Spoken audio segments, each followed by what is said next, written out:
एक घड़ी तो मेरे पास अभी रिकॉर्ड है कि जो वो यूई हुक्मरान ने दी थी, मरियम नवाज साहबा वो घर ले गई थी। और दूसरी बात है कि बहुत कुछ और भी निकलने वाला है। लगता ये है कि प्राइम मिनिस्टर मोदी का जो मैजिक है, जो जादू है, वो चल गया है। और आज सुबह जब इंडियंस उठे तो उनको ये बताया गया कि जो 8 नेवल वेटरन्स थे इंडियन नेवी के, उनको कतर की अथॉरिटीज़ ने रिलीज़ कर दिया। लेकिन बात बेसिकली ये है कि इन सारे लोगों को नरेंद्र मोदी से सीखना चाहिए, जिन्होंने गुजरात के वज़ीर आला और वज़ीर आज़म भारत के होकर तोहफे नीलाम करवा के पैसे बच्चियों के स्कूलों पर लगाए, और वो जो उनका दरिया की सफाई, गंगा जल, और उन्होंने उनको फाइनल डेथ सेंटेंस सुना दी। एंड डेथ सेंटेंस सुना के उन्होंने इंडिया के ऊपर एक एहसान भी कर दिया। ठीक है, सो इट्स वेरी क्लियर। ठीक है, but remember, for the government, for the prime minister, अपने लोगों को बचाना जो है ना, that is the most important thing. नहीं, फॉरेन इन्वेस्टमेंट का क्या फ़ायदा? आपके मुल्क का कर्जा नहीं उतर रहा तो आप दूसरों को दी जाए पैसे, तो हम क्या करेंगे? फॉरेन इन्वेस्टमेंट का फ़ायदा तो तब है जब आपके पास फ़ॉरेन से यहाँ इन्वेस्टमेंट आए। आपकी टूरिज़्म ख़त्म हो गई, फ़ॉरेन से लोग आते थे वो आपने ख़त्म कर दिया। आपके पास फेस्टिवल था बसंत, वो लोगों ने ख़त्म करवा दिया। ये कॉम्प्लेक्स इंटरडिपेंडेंस है, ठीक है जी, कि आप इतने ज़्यादा डिपेंडेंट है एक बंदे के ऊपर, एक चीज़ के ऊपर।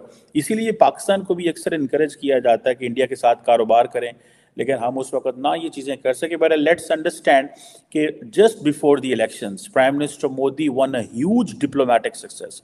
ये बहुत बड़ी डिप्लोमेटिक कामयाबी है, क्योंकि उनकी जीडीपी देख लें, उनके यहाँ आप टेक्नोलॉजी में जो तरक्की हुई है वो देख लें।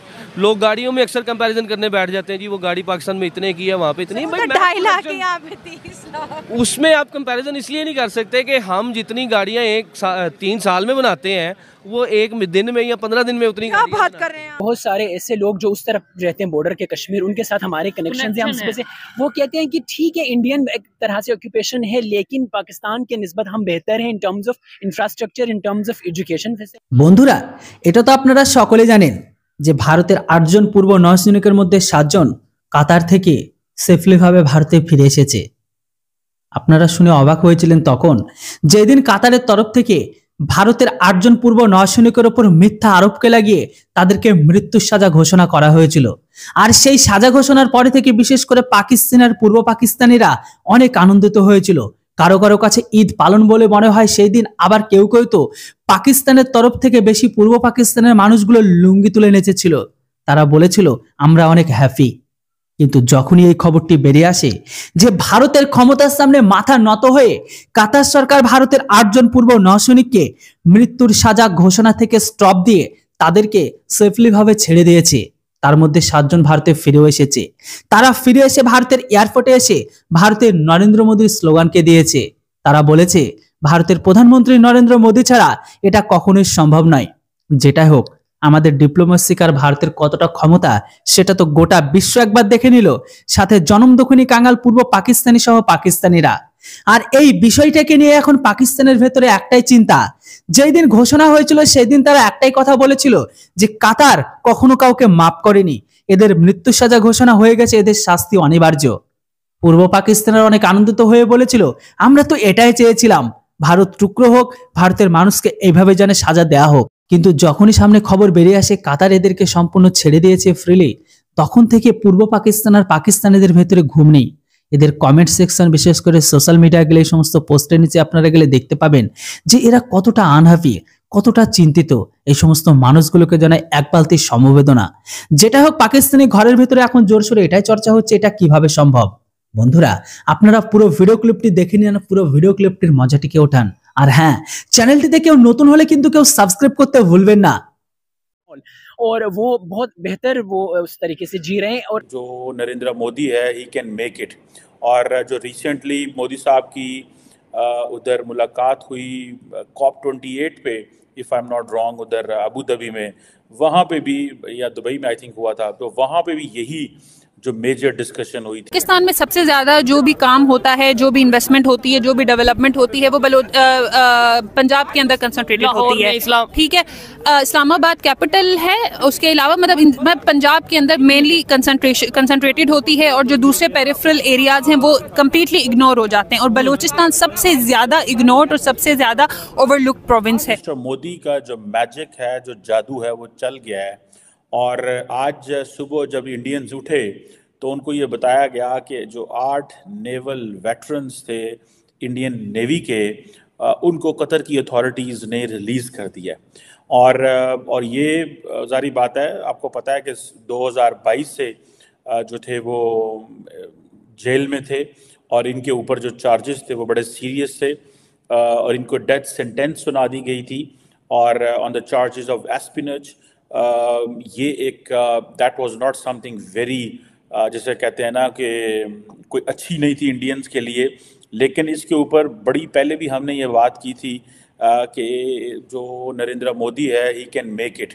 और जो रिसेंटली मोदी साहब की उधर मुलाकात हुई COP28 पे, if I am not wrong, उधर अबू धाबी में, वहाँ पे भी या दुबई में आई थिंक हुआ था, तो वहाँ पे भी यही जो मेजर डिस्कशन हुई थी। याद रखिए कि कतर और इंडिया के जो बायलैटरल ट्रेड है वो तकरीबन $19 बिलियन के करीब है, जिसमें जो इंडिया की इंपोर्ट्स हैं from Qatar they are about $17 billion और इंडिया की जो एक्सपोर्ट्स हैं वो तकरीबन $2 अरब के करीब हैं।